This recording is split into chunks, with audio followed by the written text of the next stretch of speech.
Assalamualaikum warahmatullahi wabarakatuh. Perkenalkan, nama saya Syarifuddin SPDI, calon guru penggerak Angkatan 9 PTD SDN Negeri 3 Cipedang, Kabupaten Indramayu. Dalam kesempatan ini saya akan memaparkan tugas 1.1.A.8 tentang koneksi antar materi, kesimpulan dan refleksi modul 1.1 tentang pemikiran Ki Hajar Dewantara. Kesimpulan dan penjelasan mengenai pemikiran-pemikiran Ki Hajar Dewantara bisa direfleksikan di sekolah.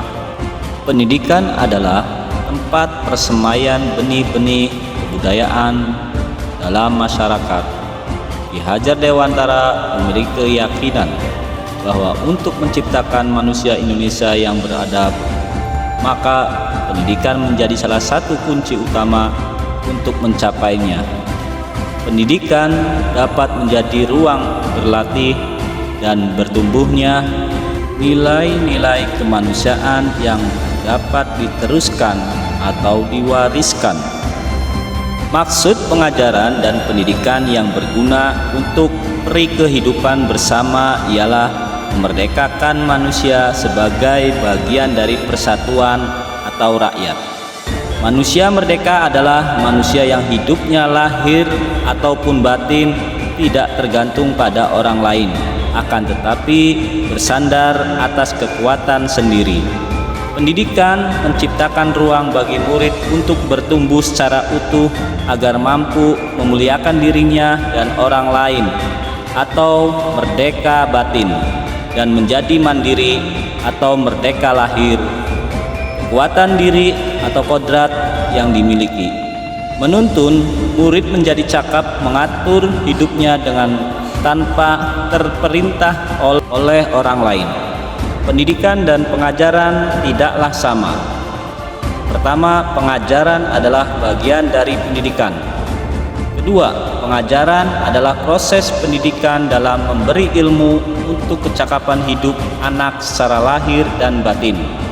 Ketiga, pendidikan pada hakikatnya adalah menuntun atau memberi tuntunan terhadap segala kekuatan kodrat yang dimiliki anak agar ia mencapai keselamatan dan kebahagiaan setinggi-tingginya, baik sebagai manusia atau sebagai anggota masyarakat.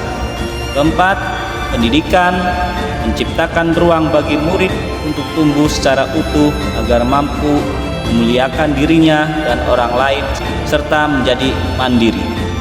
Yang pertama, apa yang Anda percaya tentang murid dan pembelajaran di kelas sebelum Anda mempelajari modul 1.1.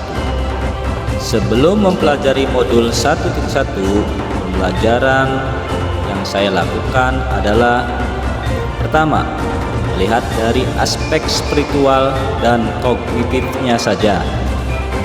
Yang kedua, hanya transfer materi pelajaran saja. Selanjutnya, tuntasan materi lebih penting daripada memahami karakteristik peserta didik. Ini sebelum pembelajaran ini dilakukan. Sebelum mempelajari modul 1.1, pembelajaran yang saya lakukan adalah murid hanya sebagai objek belajar. Kemudian pembelajaran berpusat pada guru atau teacher center. Selanjutnya, jika nilai murid sampai KKN, menganggap pembelajaran sudah berhasil.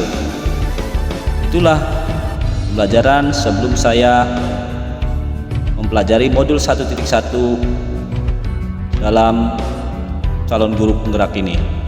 Yang kedua, apa yang berubah dari pemikiran atau perilaku Anda setelah mempelajari modul ini? Akhirnya, setelah mempelajari modul 1.1 tentang pemikiran Ki Hajar Dewantara, saya menyadari bahwa selama ini yang saya pikirkan dan lakukan kuranglah tepat. Setelah mempelajari modul 1.1, saya memahami saya harusnya melakukan proses pembelajaran yang menyeluruh. Prinsip-prinsip pembelajaran. Yang pertama, siswa haruslah aktif. Kemudian pengembangan karakter. Selanjutnya kecakapan hidup para siswa. Selanjutnya lingkungan harus kondusif. Selanjutnya bermain dengan penuh makna atau belajar sambil bermain.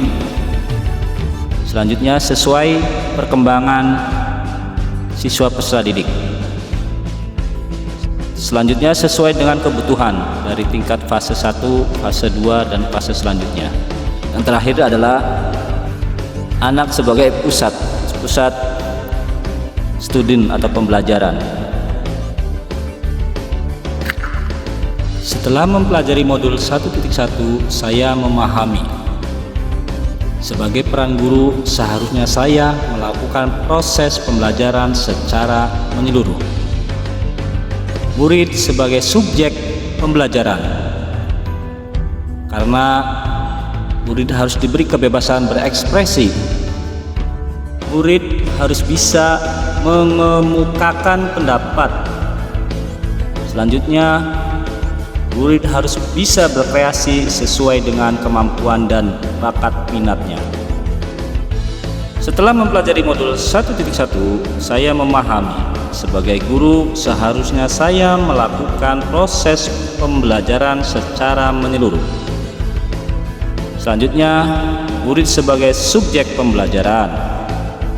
Dan yang terakhir, guru sebagai fasilitator pembelajaran.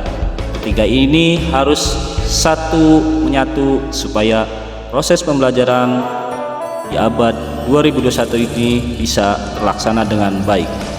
Selanjutnya, setelah mempelajari modul 1.1, saya memahami.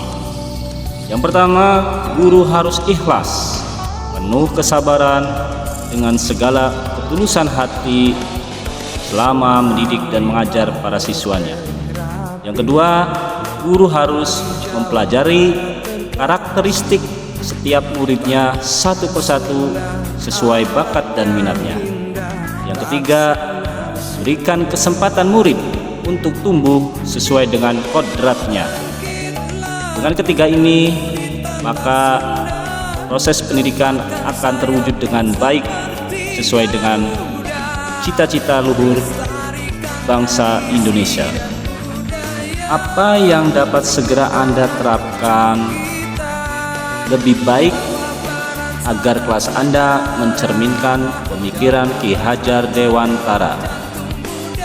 Yang pertama, tentunya seorang guru harus merancang pembelajaran yang interaktif dan menyenangkan dengan melibatkan murid sesuai dengan metode student center. Yang kedua, seorang guru harus menerapkan pembelajaran abad 21, yakni berpikir kritis, kreatif, komunikasi, dan kolaborasi. Selanjutnya, tugas guru adalah menuntun peserta muridnya, bukan menuntut. Tujuannya adalah supaya murid lebih terarah sesuai dengan kodratnya. Menjadi guru harus mengenali karakter dan latar belakang murid dengan menjalin komunikasi yang baik, karena ini adalah suatu pegangan antara murid dan guru harus seirama agar tujuan pendidikan tercapai dengan baik dan sesuai dengan kehendak cita-cita bangsa Indonesia. Baik teman-teman guru penggerak dimanapun Anda berada, setelah pemaparan tadi ada sedikit pantun yang berbunyi, waktu berlalu di kelas yang ceria, kalian muridku penuh pesona, ilmu dan pelajaran kalian seperti bintang gemintang, teruslah bersinar, oh generasi penerang. Cukup sekian dari saya ucapkan terima kasih. Salam guru penggerak yang selalu bergerak merubah negeri kini dan nanti. Wabillahi taufiq wal hidayah. Wassalamualaikum warahmatullahi wabarakatuh.